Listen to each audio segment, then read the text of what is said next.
Graça e paz, meus amados. Conforme eu havia dito na última lição, nós vamos fazer em duas partes, né? A lição de segunda-feira. E hoje, então, nós vamos saber o porquê, qual o segredo da vitória de Neemias e dos judeus. Amém? Então, nós vimos na segunda-feira que o inimigo é astuto. Ele quer impedir a obra de Deus, ele quer impedir que o povo de Deus vença. Ele usa de mentiras, de astúcias, de enganações, de inveja. Mas agora nós vamos ver qual é o segredo para vencermos tudo isso. Lembrando sempre que nós não podemos depender de nós, mas temos que depender somente do Senhor. Amém? Que Deus abençoe, eu oro para que o Espírito Santo dê discernimento, dê entendimento a cada um e me capacite para ministrar esse restante da aula, amém? Da lição. Eu creio que vai ser muito edificante, assim como foi para mim, vai ser para os amados também, amém? Então vamos lá. Qual o segredo da vitória de Neemias e dos judeus? Primeiro, os judeus venceram porque tinham certeza que estavam na vontade de Deus. Então esse já é o primeiro segredo. Termos certeza de que estamos fazendo aquilo para o qual o Senhor nos chamou. Amém? Neemias disse aos seus inimigos: o Deus dos céus é o que nos fará prosperar. Neemias 2:20, ele fala o seguinte: então lhes respondi e disse: o Deus dos céus é que nos fará prosperar, e nós, seus servos, nos levantaremos e edificaremos. Mas vós não tendes parte, nem justiça, nem memória, nem memória em Jerusalém. Ou seja, vocês, samaritanos, não fazem parte dessa reconstrução, dessa obra. Nem mesmo vocês terão memória em Jerusalém. Por quê? Porque se desviaram dos caminhos do Senhor. Porque estavam agindo enganosamente. Estavam agindo com astúcia, com sem vergonhice, com mentiras em cima do povo de Deus. E infelizmente isso acontece e muito. E só lembrando que os samaritanos eram aqueles judeus que não foram para o cativeiro, que ficaram ali e que acabaram se envolvendo com pessoas mundanas, com o povo idólatra. E isso resultou então nos samaritanos. Amém? Por isso então a briga, né, dos judeus com os samaritanos, a mágoa, a tristeza. Amém? Neemias sabia que o Senhor o havia enviado para Jerusalém e que pelejava por eles. Essa certeza nos guarda de precipitações. Olha que lindo. Neemias sabia que o Senhor é que tinha enviado ele lá para ajudar o povo. Por isso ele não agiu precipitadamente. Por isso ele esperou. Se vocês lembrarem nas primeiras lições, quando Neemias chegou na cidade, encontrou os muros destruídos, queimados, o que ele fez? Ele não foi acusando o povo. Ele primeiro andou pela cidade durante 3 dias, analisando a situação, tentando entender o porquê o povo estava tão cabisbaixo, tão triste, tão chateado e ainda não tinha tido força para começar a reconstruir os muros. Porque ele tinha certeza que o Senhor que tinha direcionado ele. Por isso que ele não se precipitou. Provérbios 29:20 fala que tens visto um homem precipitado no falar? Maior esperança há para um tolo do que para ele. Olha só. Há mais esperança por um tolo do que para aquele que se precipita em falar. Não é por muito falar que nós vamos conseguir convencer as pessoas, mas é pelo Espírito Santo de Deus. Então, quando nós formos fazer alguma coisa, principalmente na obra de Deus, temos que ter a certeza de que é o Senhor que está nos chamando. Não simplesmente para querer nos mostrar para as pessoas e dizer que somos melhores, porque nós não somos nada, na verdade. Nós estamos passando de pó. Nós temos que reconhecer a nossa pequenez diante do Senhor. E temos que ter a nossa vida pautada na vida do Senhor. Temos que ter a nossa vida pautada na palavra do Senhor. Aí sim nós saberemos qual é a vontade do Senhor, que é perfeita, boa e agradável. Amém? E também, quando nós sabemos, né, que estamos à vontade de Deus, também essa certeza evita de falarmos palavras impensadas, agir no ímpeto, no impulso. Amém? Salmo 106:33 nos diz o seguinte: glória a Deus. Porque irritaram o seu espírito de modo que falou imprudentemente com seus lábios. Quando a gente fala imprudentemente sem pensar, a gente acaba ficando irritado, chateado conosco mesmo. Poxa, mas eu não devia ter falado isso. Poxa, mas e agora? Magoei aquela pessoa, deixei ofendido. Não era isso que eu queria dizer.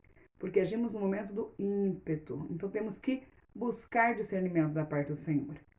Precisamos pedir mansidão para o Senhor Deus. E Neemias sabia disso. Neemias tinha isso. E sabedoria acima de tudo. Amém? Também Eclesiastes 7:9, ele fala que não te apresse no teu espírito a irar-se, porque a ira repousa no íntimo dos tolos. Olha só, nós cristãos temos que aprender a ser controlados.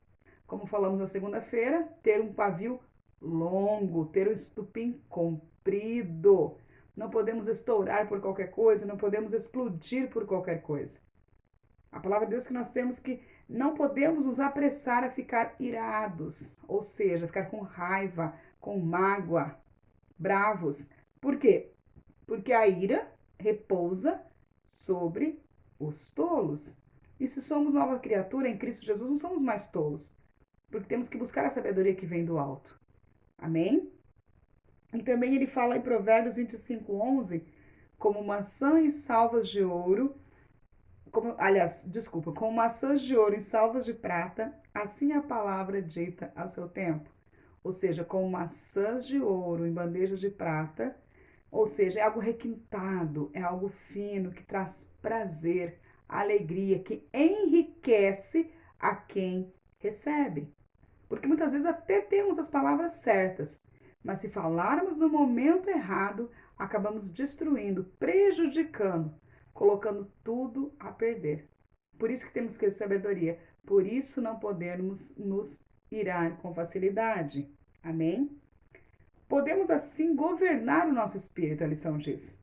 Provérbios 16:32 fala que melhor é o que tarda em irar-se do que o poderoso e o que controla seu ânimo do que aquele que toma uma cidade.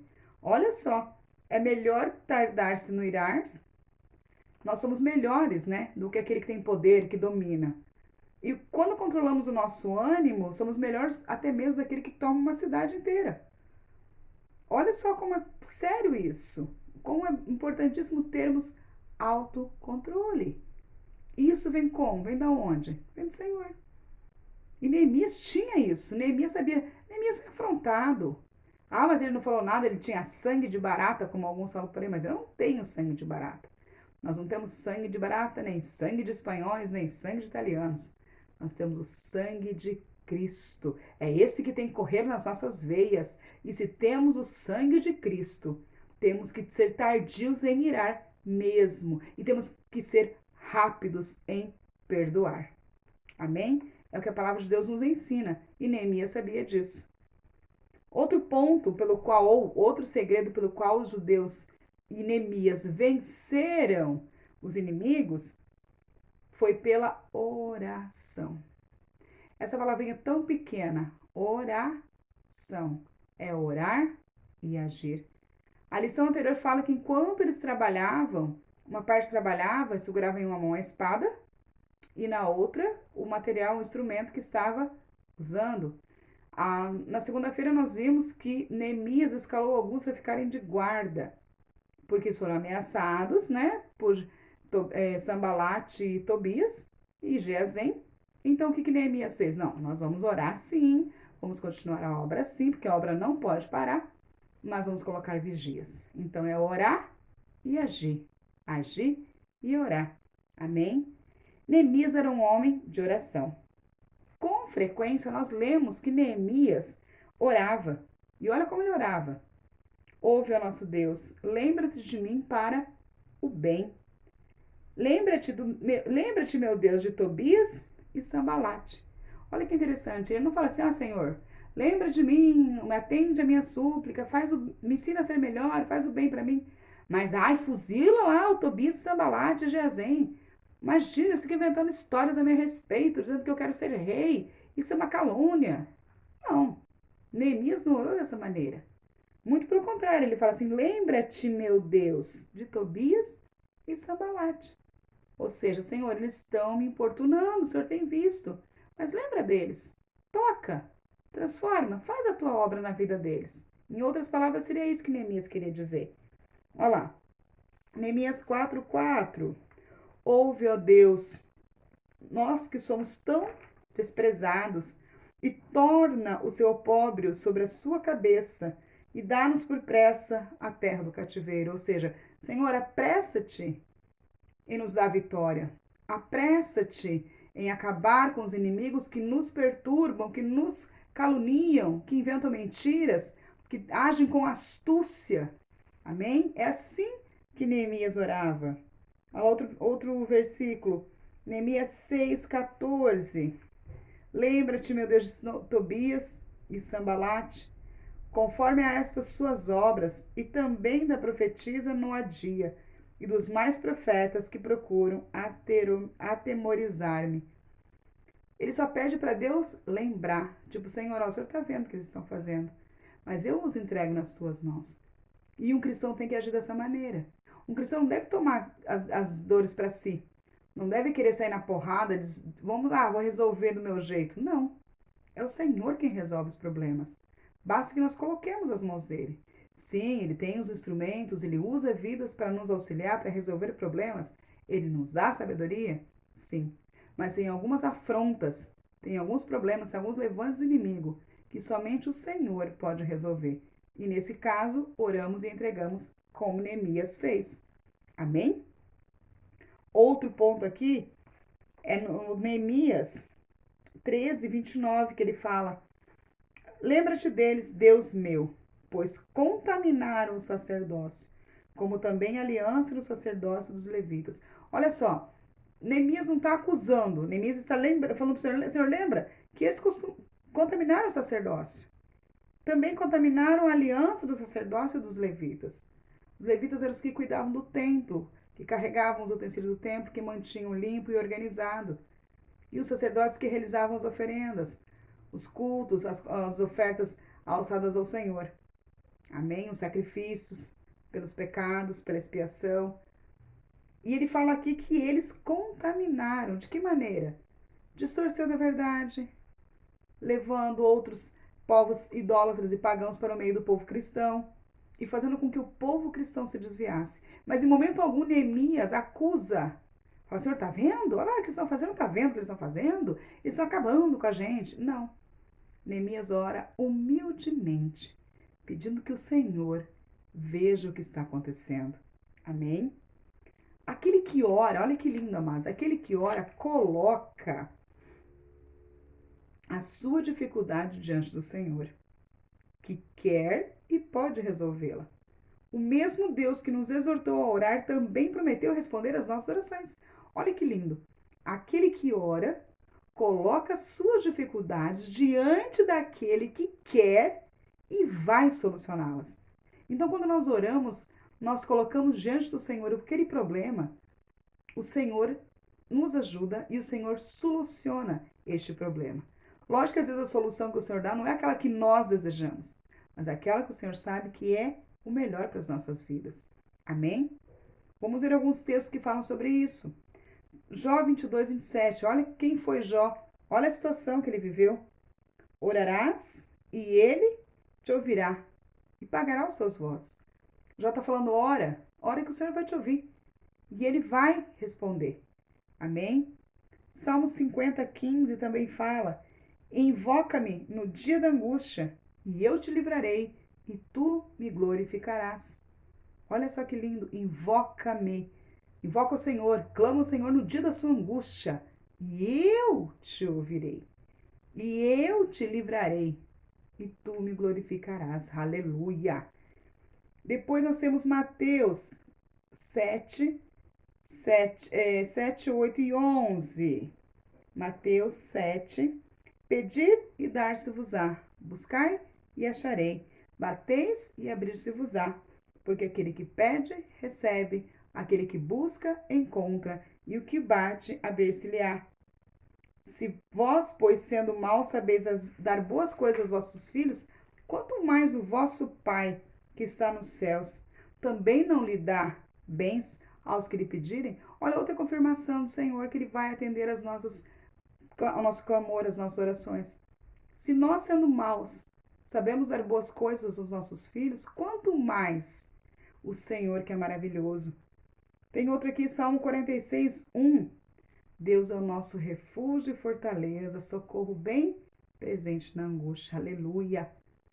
Por mais que aconteçam adversidades, por mais que aconteçam provações, o Senhor está dizendo na palavra dele que ele é o nosso socorro bem presente na angústia e nas tribulações. Mais uma vez confirmando que ele é que nos responde, é ele que atende ao nosso clamor. Aleluia. Outro ponto. Jesus também ensinou que devemos orar, não só pedir para os outros, nós também devemos orar. 1 Tessalonicenses 5,17 fala que é para orar sem cessar, ou seja, em todo o tempo. Orando em espírito, orando em verdade, aleluia. Temos que estar o tempo todo ligados com o Pai. Orar sem cessar. Jesus nos deixou mesmo este ensino. Falou-nos a necessidade de perseverarmos na oração. E usou para isso até mesmo a parábola. Está lá em Lucas 18, 1. E contou-lhes também uma parábola sobre o dever de orar sempre e nunca desfalecer. Paulo exortou os efésios a perseverar em oração e súplica no Espírito. Esse Espírito com letra maiúscula, no Espírito Santo. Está lá em Efésios 6, 18. Orando em todo tempo, com toda oração e súplica no Espírito, e vigiando nisso com toda perseverança e súplica por todos os santos. Orar sem cessar. E aos Colossenses também ele escreveu: perseverar em oração, Colossenses 4:2. Perseverar em oração, velando nela com ação de graças. Perseverar. E o que é então perseverar na oração? Primeiro, perseverar na oração é impedir que alguma coisa nos estorve ou não nos impeça, de orar, encontrando-nos apenas na oração. Precisamos de uma espécie de autodisciplina ou de controle sobre nós próprios. Marta não dispunha de tempo para ficar aos pés de Jesus porque estava ocupada. Todo mundo conhece a história de Marta e Maria. Jesus estava passando, está lá em Lucas 10, 38 e 42. Jesus estava passando por uma cidade, entrou numa casa onde tinham duas irmãs. Uma chamava Marta e outra Maria. Marta estava preocupada com seus afazeres, corre para cá, corre para lá, e Maria sentou-se aos pés do Senhor para ouvi-lo falar. Aí Marta falou: Senhor, o senhor não se importa que ela não me ajude? Por favor, peça para ela me ajudar no serviço da casa. Aí Jesus falou: Marta, Marta, por que andais tão ansiosa e afadigada com tantos afazeres? Maria escolheu a melhor parte, a qual não lhe será tirada. Amados, o mundo hoje tem feito com que a gente fique envolvido com tantas coisas, nos preocupamos com tantas coisas e esquecemos o essencial: estarmos na presença do Senhor. Será que nós estamos sendo Martas ou Marias atualmente? Nós temos nos preocupado mais com as coisas do mundo ou temos nos preocupado mais com as coisas de Deus? Aleluia! Nós estamos no mundo, mas somos do céu. Nós estamos na carne, mas somos espirituais. Aleluia! Então temos que andar em espírito, em novidade de vida. E andar em novidade de vida requer autodisciplina. Porque o nosso corpo não quer que a gente ore. O nosso corpo não quer sair da zona de conforto. A mente quer pensar em outras coisas, quer ficar divagando. Não quer se concentrar naquilo que temos que orar. Por isso que o Espírito Santo, a palavra de Deus fala que o Espírito Santo nos ensina a orar como convém, porque nós não sabemos orar como convém. E Ele ora por nós com gemidos inexprimíveis. Amém? Quando começamos a orar, aparecem muitos obstáculos, mas devemos ser vitoriosos. Temos que ter vitória também em nossos pensamentos, porque o inimigo quer nos impedir de orar, fazendo-nos pensar em outras coisas. É ou não é verdade? Parece que quando a gente se dispõe a tirar um período maior de oração, aí vem preocupação com o trabalho que tem que fazer, preocupação com alguma coisa que tem que limpar, tem que comprar, tem que entregar. e não conseguimos nos concentrar para orarmos ao Senhor. Nós precisamos ter tempo de qualidade com Deus. E eu vou deixar uma dica de um livro aqui que chama Campo de Batalha da Mente, da Joyce Meyer. Ela vai falar exatamente isso, aonde o inimigo tem agido na mente dos cristãos, na mente dos servos de Deus, tentando impedi-los de ter uma comunhão com o Senhor. Tem nos feito pensar em tantas coisas, tem nos feito desejar tantas coisas materiais e tem tentado nos afastar daquilo que é essencial, que é uma vida de intimidade, uma vida de comunhão com o Senhor. Aleluia! Temos que ter vitória, temos que pedir para o Senhor, para o Espírito Santo, que nos ajude a tirar aquilo que nos impede de orar, principalmente os nossos pensamentos. Amém? Outro ponto é persistir em orar. Ainda que o diabo procure tornar pesada e difícil a oração. Olha só, Daniel orou 21 dias e veio a resposta. Então ele soube que a resposta demorara porque os espíritos malignos tinham impedido a resposta. Vocês acham que o inimigo gosta quando um cristão ora? De jeito nenhum. Ele estremece na base, porque ele sabe que um cristão cheio do Espírito Santo, um cristão com intimidade com o Senhor, um cristão que tem vida de oração, tem autoridade para derrubar o inimigo. Sabe o soldado quando vai para a guerra? Quanto mais ele treina antes, mais apto ele fica para se desvencilhar dos inimigos. Quanto mais ele pratica com a sua espada, mais habilidade ele tem para se defender quando o inimigo vir para cima dele. E esse exemplo de soldado somos nós. Porque lá em Hebreus, quando fala de vestir a armadura de Deus, que nós vimos no começo da lição, que nós temos que vestir a armadura de Deus, que nós vimos segunda-feira, o que acontece? Nós temos que nos revestir para que não sejamos pegos de surpresa. Aleluia! O inimigo da nossa carne, o inimigo da nossa alma sempre tentou nos derrubar. Como guerreiros de Cristo, nós temos que estar preparados. Temos que saber manejar bem a espada da palavra. Temos que saber manejar bem a oração. Temos que estar cobertos da autoridade do Senhor através da oração. Porque assim como o soldado tem que treinar bastante para ir para o campo de batalha e vencer a batalha, nós também, como soldados, temos que treinar. E só vamos aprender a orar orando. Só vamos aprender a ler a palavra lendo. E a fé vem pelo ouvir. E ouvir a palavra de Deus. Então, quando estivermos lendo, estamos nos alimentando espiritualmente da palavra do Senhor. E assim estamos fortalecendo a nossa vida espiritual. E quando chegar o momento da batalha, estaremos aptos a enfrentar o inimigo. Porque estaremos com as armas certas, no mundo certo e, acima de tudo, capacitados pelo Espírito Santo de Deus. Amém? Glória a Deus. Olha só, aqui o estudo fala que Daniel orou 21 dias, sendo que já havia sido dada a resposta dele no primeiro. Mas o que aconteceu?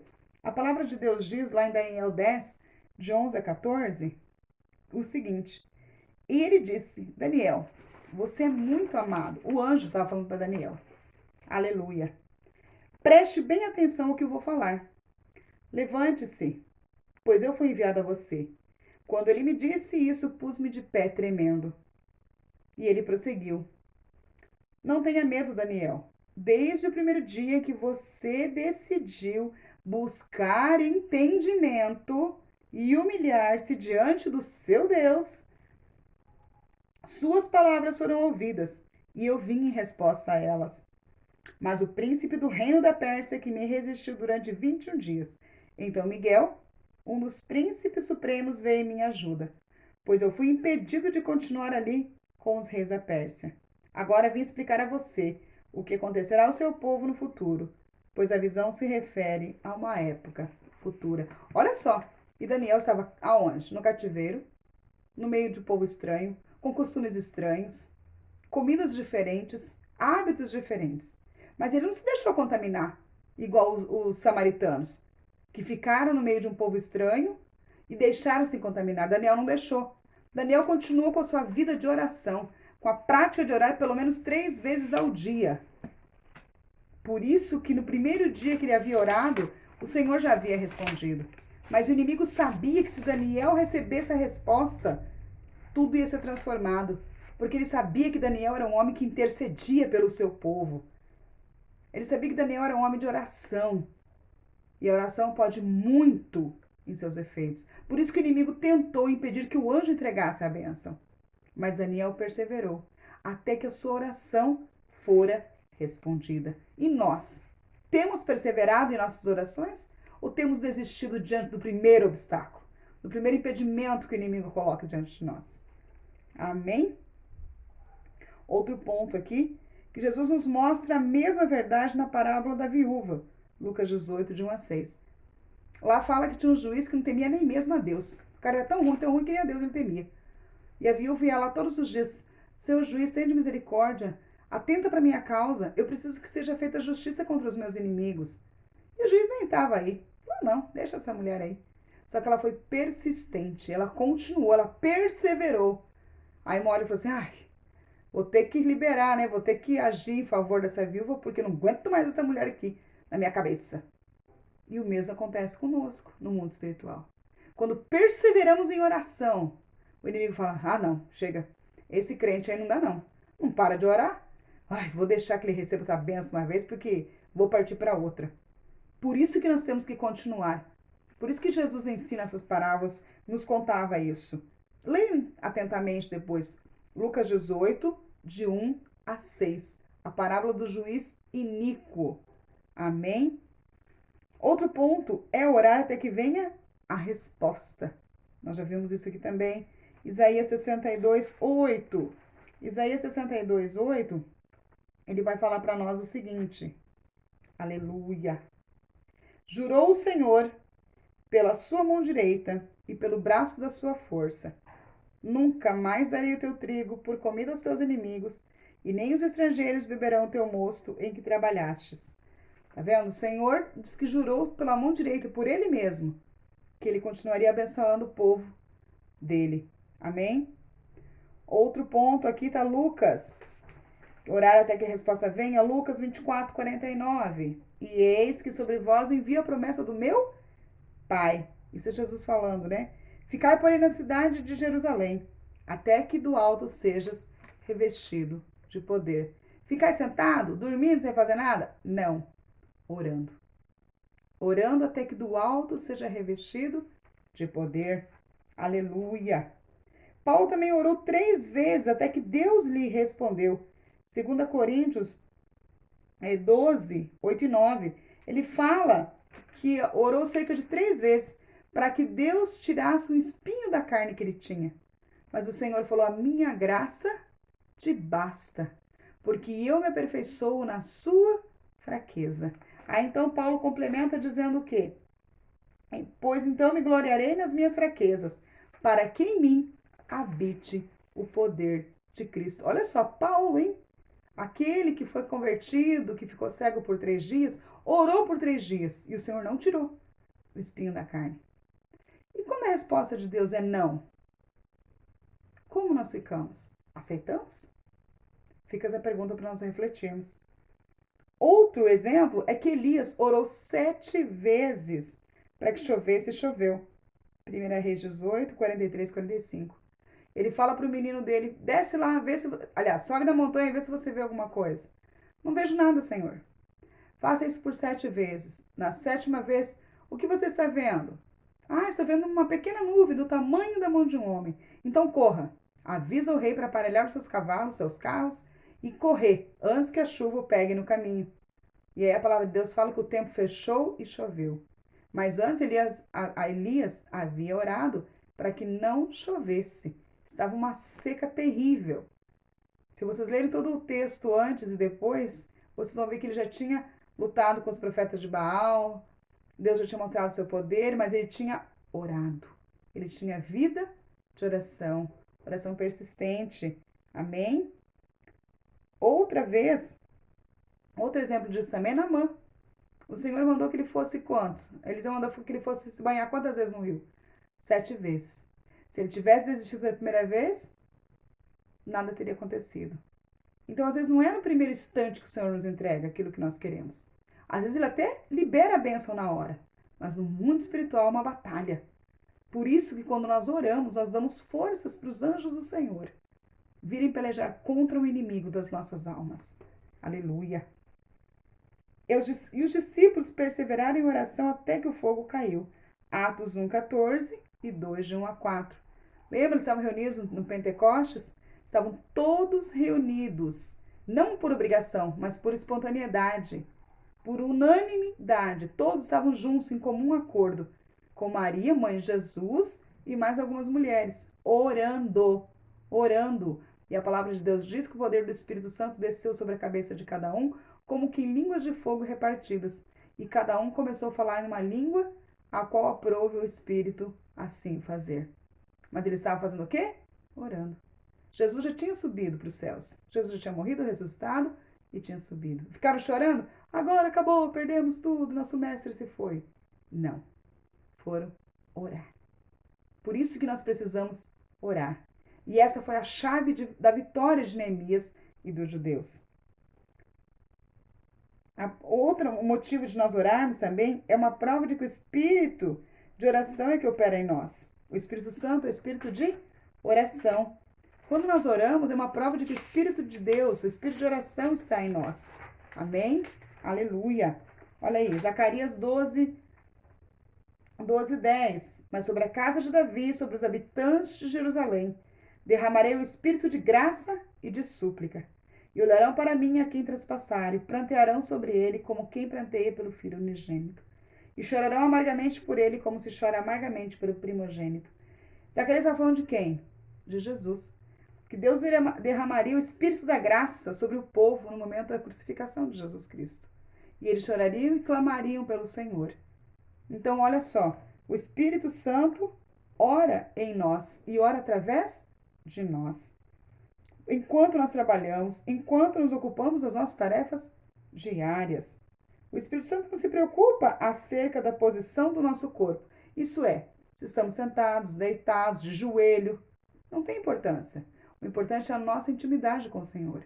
Não é sempre que nós conseguimos ficar de joelhos para orar.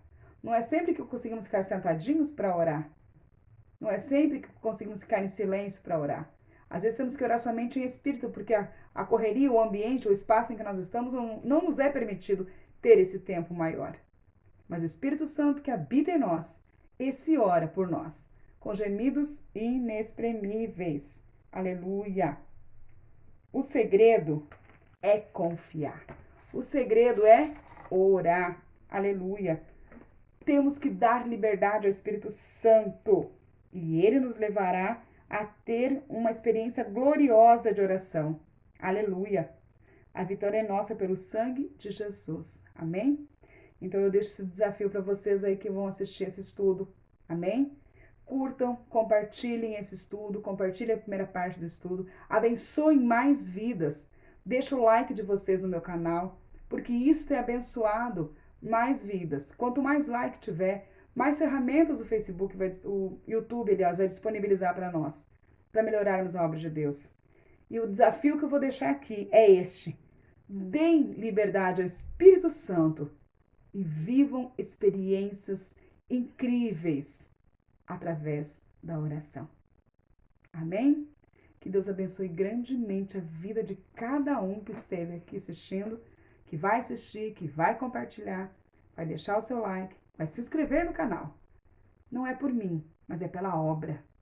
Saiba que tudo que você fizer para a obra, o Senhor lhe dará em dobro. Ora ao Senhor, clama ao Espírito Santo agora nesse momento.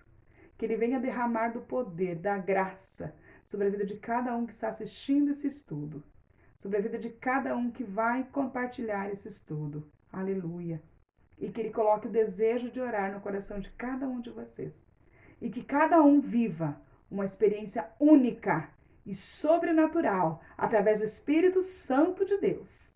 Através da oração, que pode muito em seus efeitos. Glória a Deus.